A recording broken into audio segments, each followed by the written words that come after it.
Chapter 13. Nicholas Flamel. Dumbledore had convinced Harry not to go looking for the Mirror of Erised again, and for the rest of the Christmas holidays, the invisibility cloak stayed folded at the bottom of his trunk. Harry wished he could forget what he'd seen in the mirror as easily, but he couldn't. He started having nightmares. Over and over again he dreamed about his parents disappearing in a flash of green light, while a high-pitched voice crackled with laughter. "You see, Dumbledore was right. That mirror could drive you mad," said Ron, when Harry told him about these dreams. Hermione, who came back the day before term started, took a different view of things. She was torn between horror at the idea of Harry being out of bed, roaming the school 3 nights in a row, if Filch had caught you, and disappointment that he hadn't at least found out who Nicholas Flamel was. They had almost given up hope of ever finding Flamel in a library book, even though Harry was still sure he'd read the name somewhere. Once term had started, they were back to skimming through books for 10 minutes during their breaks.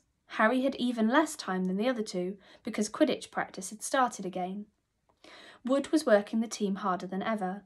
Even the endless rain that had replaced the snow couldn't dampen his spirits. The Weasleys complained that Wood was becoming a fanatic, but Harry was on Wood's side. If they won their next match against Hufflepuff, they would overtake Slytherin in the House Championship for the first time in 7 years. Quite apart from wanting to win, Harry found that he had fewer nightmares when he was tired out after training. Then, during one particularly wet and muddy practice session, Wood gave the team a bit of bad news. He'd just gotten very angry with the Weasleys, who kept dive-bombing each other and pretending to fall off their brooms. "Will you stop messing around?" he yelled. "That's exactly the sort of thing that'll lose us the match. Snape's refereeing this time, and he'll be looking for any excuse to knock points off Gryffindor." George Weasley really did fall off his broom at these words. "Snape's refereeing?" he spluttered through a mouthful of mud. "When's he ever refereed a Quidditch match? He's not going to be fair if we might overtake Slytherin." The rest of the team landed next to George to complain too. "It's not my fault," said Wood. "We've just got to make sure we play a clean game so Snape hasn't got any excuse to pick on us."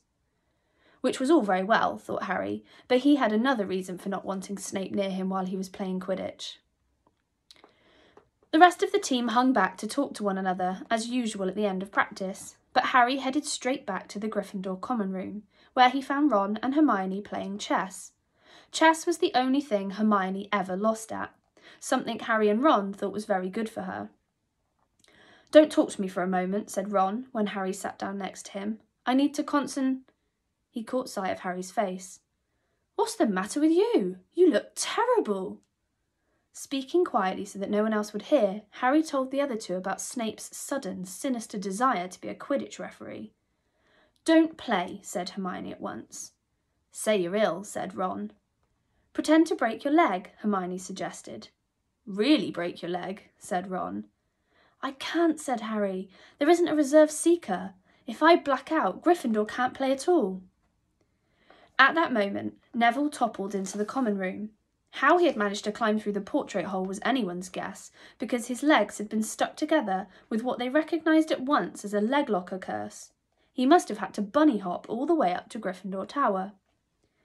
Everyone fell over laughing except Hermione, who leapt up and performed the counter curse. Neville's legs sprang apart and he got to his feet, trembling. "What happened?" Hermione asked him, leading him over to sit with Harry and Ron. "Malfoy," said Neville shakily. "I met him outside the library. He said he'd been looking for someone to practice that on." "Go to Professor McGonagall," Hermione urged Neville. "Report him." Neville shook his head. "I don't want more trouble," he mumbled. "You've got to stand up to him, Neville," said Ron.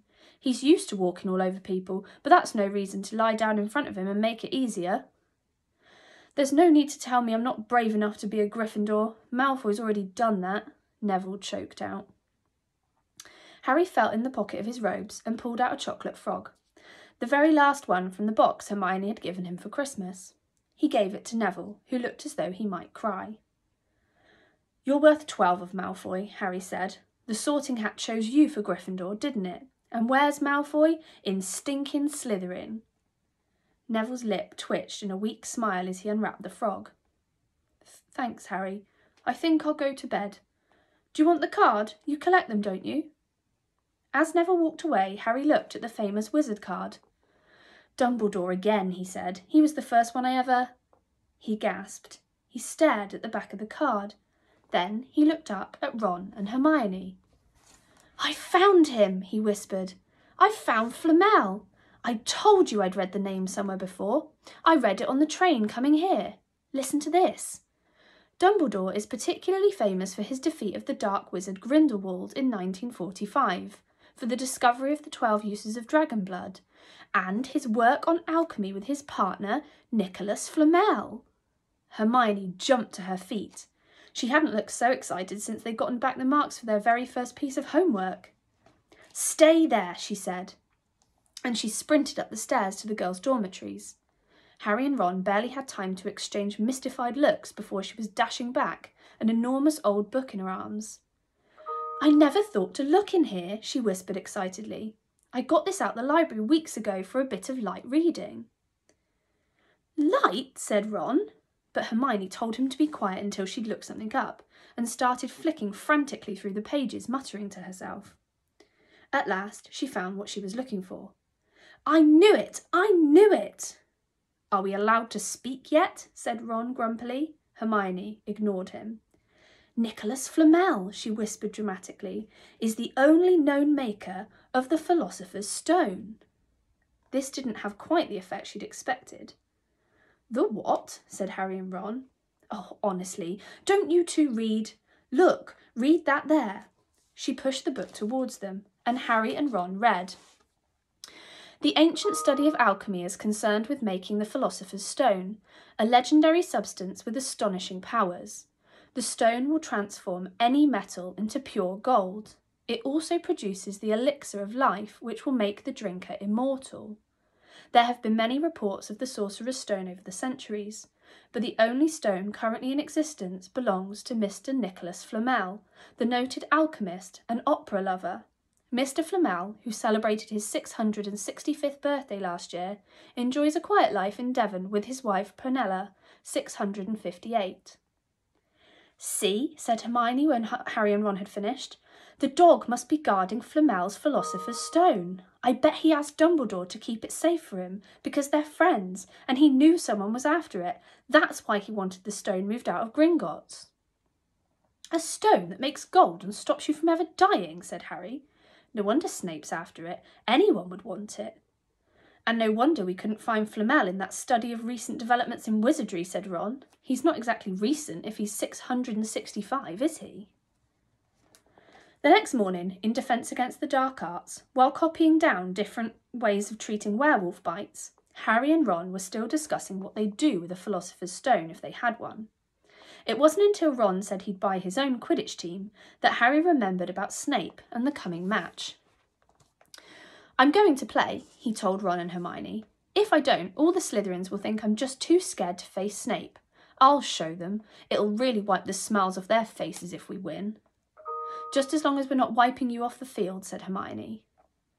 As the match drew nearer, however, Harry became more and more nervous, whatever he told Ron and Hermione. The rest of the team wasn't too calm either. The idea of overtaking Slytherin in the House Championship was wonderful.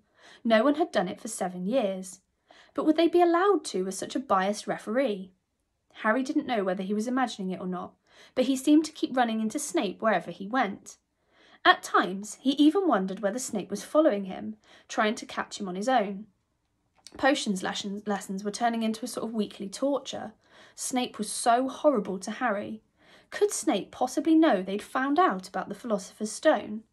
Harry didn't see how he could, yet he sometimes had the horrible feeling that Snape could read minds.